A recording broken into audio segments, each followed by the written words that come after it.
Jaya Radha Madhava Punya Bihari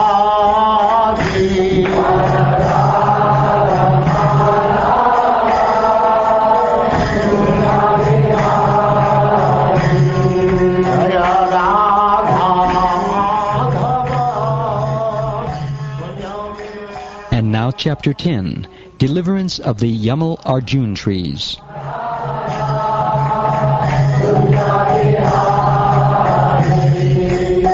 Gopijana Vallabha Girivaradhari.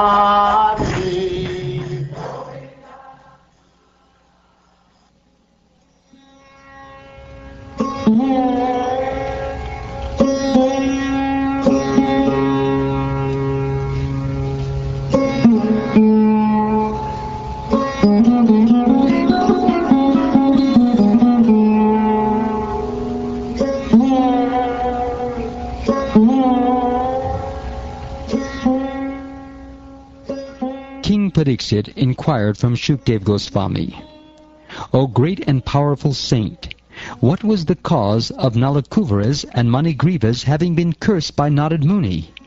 What did they do that was so abominable that even Narad, the great sage, became angry at them? Kindly describe this to me.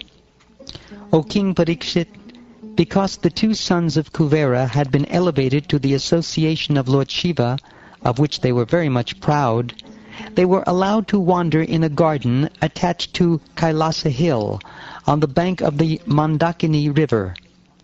Taking advantage of this, they used to drink a kind of liquor called Varuni.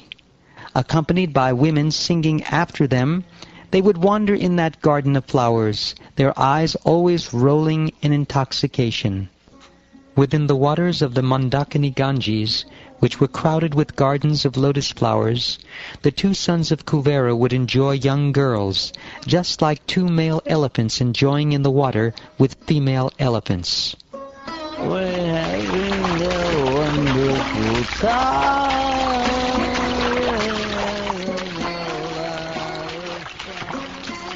O Maharaj Pariksit, by some auspicious opportunity for the two boys, the great saint Devarshi Narad once appeared there by chance. Seeing them intoxicated with rolling eyes, he could understand their situation. Upon seeing Narad, the naked young girls of the demigods were very much ashamed. Afraid of being cursed, they covered their bodies with their garments. But the two sons of Kuvera did not do so. Instead, not caring about Narad, they remained naked. Seeing the two sons of the demigods naked and intoxicated by opulence and false prestige, Devarshi Narad, in order to show them special mercy, desired to give them a special curse. Thus he spoke as follows. Among all the attractions of material enjoyment, the attraction of riches bewilders one's intelligence more than having beautiful bodily features, taking birth in an aristocratic family, and being learned. When one is uneducated but falsely puffed up by wealth, the result is that one engages his wealth in enjoying wine, women, and gambling.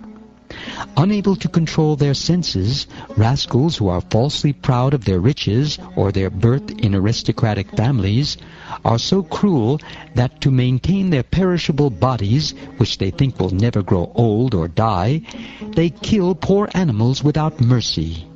Sometimes they kill animals merely to enjoy an excursion. While living, one may be proud of one's body, thinking oneself a very big man, minister, president, or even demigod. But whatever one may be, after death this body will turn either into worms, into stool, or into ashes. If one kills poor animals to satisfy the temporary whims of this body, one does not know that he will suffer in his next birth. For such a sinful miscreant must go to hell and suffer the results of his actions. While alive, does this body belong to its employer, to the self, to the father, the mother, or the mother's father? Does it belong to the person who takes it away by force, to the slave master who purchases it, or to the sons who burn it in the fire? Or if the body is not burned, does it belong to the dogs that eat it? Among the many possible claimants, who is the rightful claimant? Not to ascertain this, but instead to maintain the body by sinful activities, is not good. This body, after all, is produced by the unmanifested nature and again annihilated and merged in the natural elements. Therefore, it is the common property of everyone. Under the circumstances, who but a rascal claims this property as his own, and while maintaining it, commits such sinful activities as killing animals just to satisfy his whims? Unless one is a rascal, one cannot commit such sinful activities. Atheistic fools and rascals who are very much proud of wealth fail to see things as they are. Therefore, returning them to poverty is the proper ointment for their eyes, so they may see things as they are. At least a poverty-stricken man can realize how painful poverty is, and therefore he will not want others to be in a painful condition like his own. By seeing their faces, one whose body has been pricked by pins can understand the pain of others who are pin-pricked. Realizing that this pain is the same for everyone, he does not want others to suffer in this way.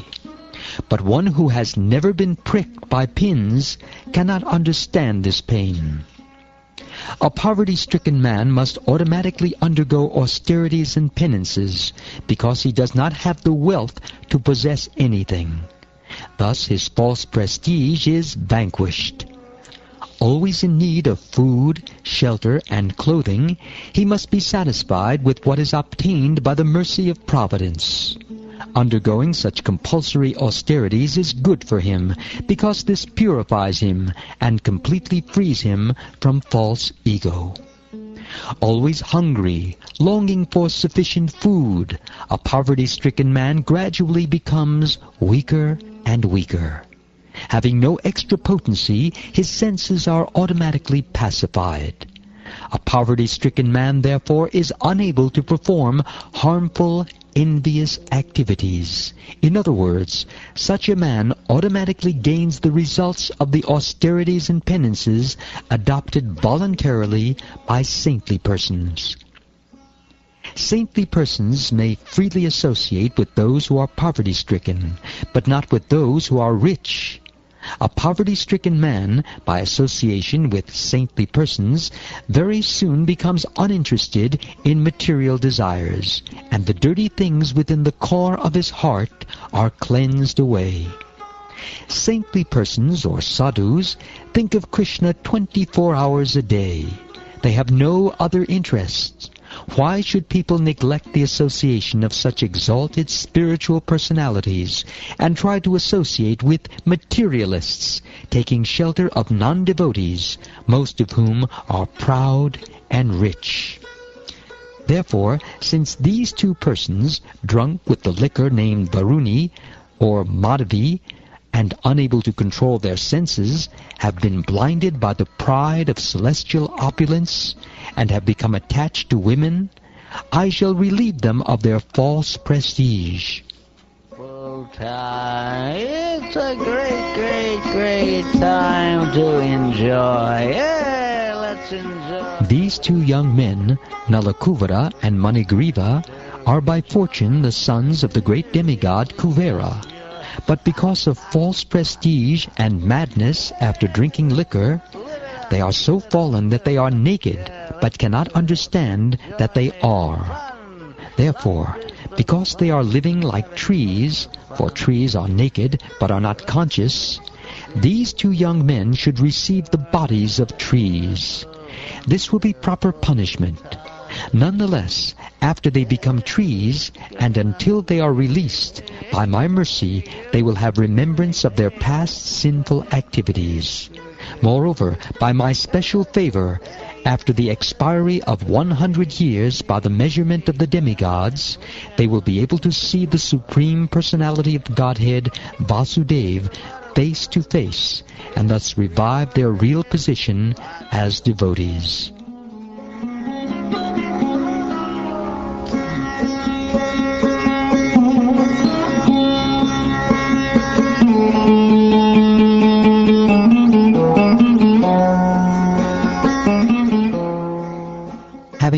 spoken, the great saint Devarshi Narad returned to his ashram, known as Narayan Ashram, and Nalakuvara and Manigriva became twin Arjun trees. The Supreme Personality of Godhead, Sri Krishna, to fulfill the truthfulness of the words of the greatest devotee, Narad, slowly went to that spot where the twin Arjun trees were standing.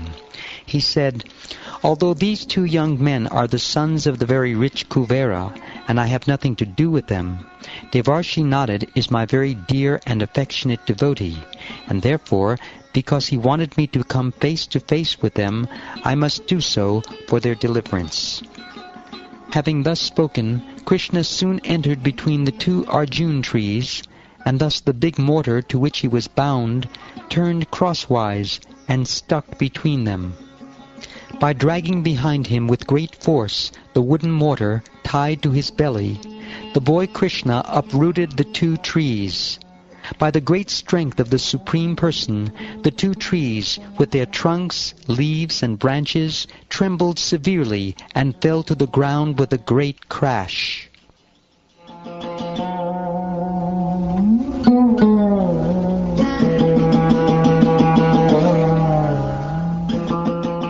Thereafter, in that very place where the two Arjun trees had fallen, two great perfect personalities, who appeared like fire personified, came out of the two trees.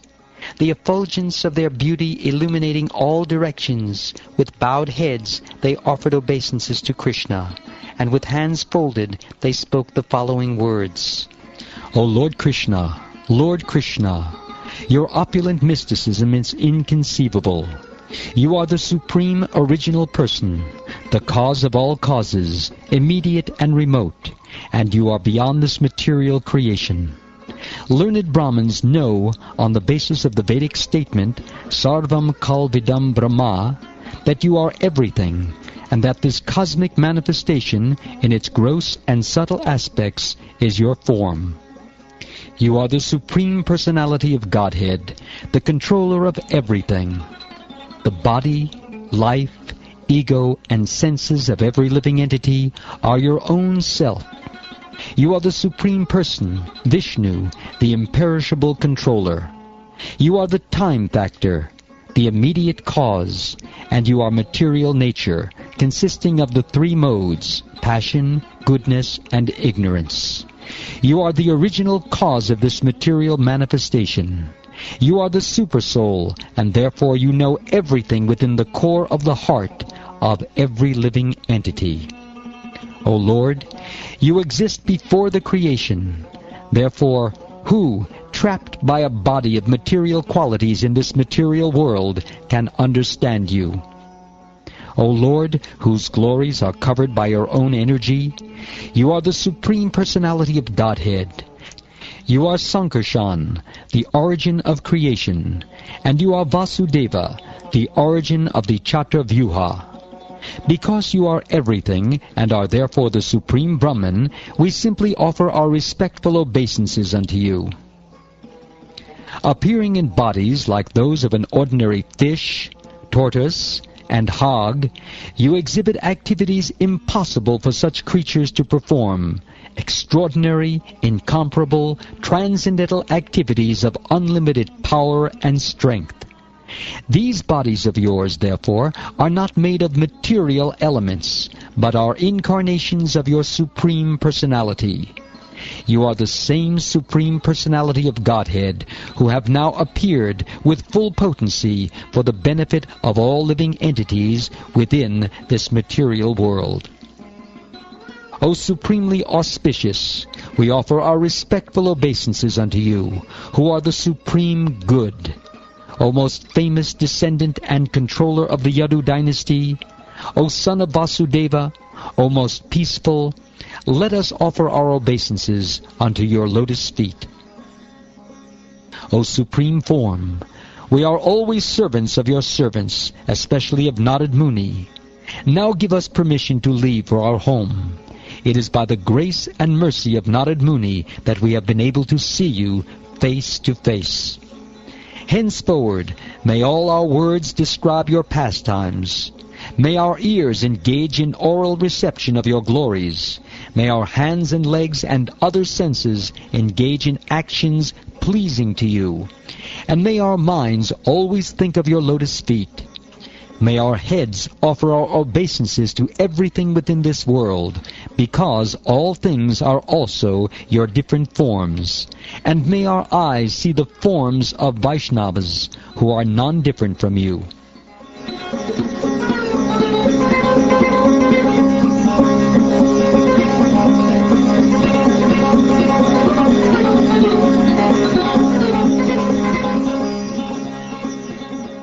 The two young demigods thus offered prayers to the Supreme Personality of Godhead.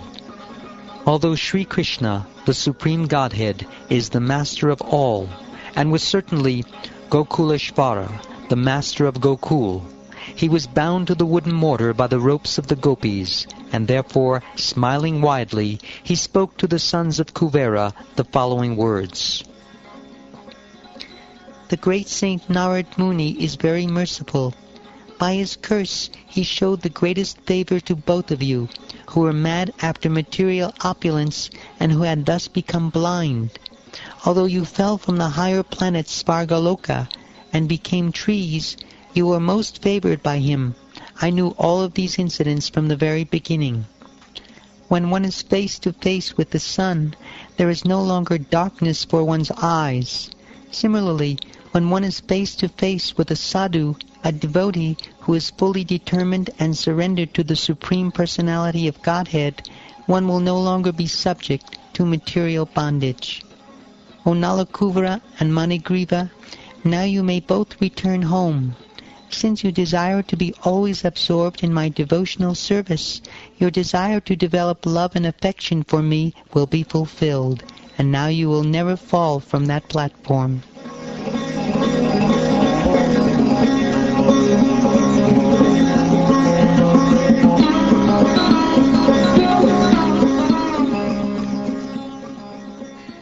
The Supreme Personality of Godhead, having spoken to the two demigods in this way, they circumambulated the Lord, who was bound to the wooden mortar, and offered obeisances to him.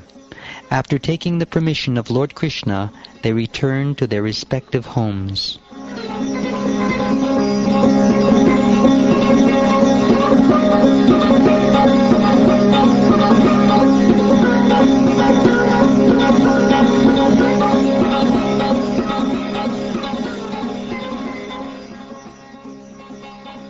Thus ends the 10th chapter of the 10th canto of the Srimad Bhagavatam, entitled Deliverance of the Yamal Arjun Trees.